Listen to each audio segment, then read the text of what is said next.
So let's talk a little bit about best practice in trauma work. Judith Herman proposed 3 phases that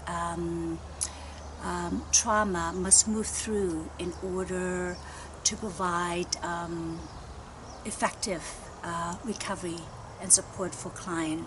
The first phase of trauma recovery is safety, meaning that client must first establish safety in the body, able to self-regulate their emotions. So if they feel the intensity of their emotions, that they are able to tolerate the sensation in their body and be able to self-regulate before we move to stage 2, and that is working with the traumatic materials. So I'm often asked with the question, how long do we work with phase 1 with clients? My answer is that it depends. It depends on the extent of the trauma. It depends on the client's experience. Often when I work with childhood sexual abuse, I have to say that phase 1 could take as long as 6 months to over a year.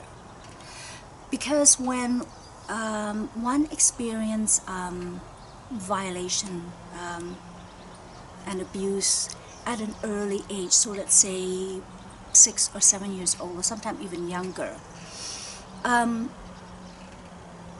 it can be very difficult. It can take a while for the client, the adult client, to gain safety in the body, to feel comfortable with difficult sensation and difficult emotion.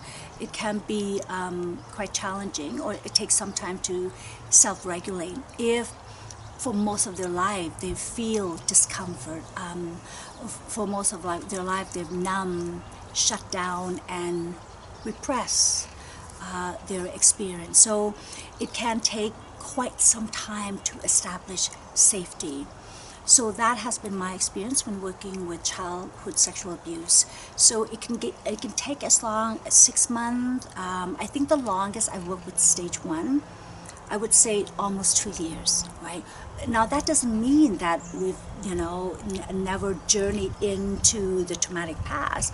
That does come up, but then I bring the client, support the client to come back to feeling safe, grounded and stable, and not going to the full extent of the traumatic experience. So stage 1 can last from 6 months to almost 2 years in my experience, but it can also take within the session. So it will take me perhaps 20 minutes or so in a session to establish safety for client to self-regulate, and then we go immediately into the traumatic experience. So that really depends on the client, and I think it's important to acknowledge that and not set any unrealistic expectation in terms of how soon or how long we transition client out from phase 1 to phase 2.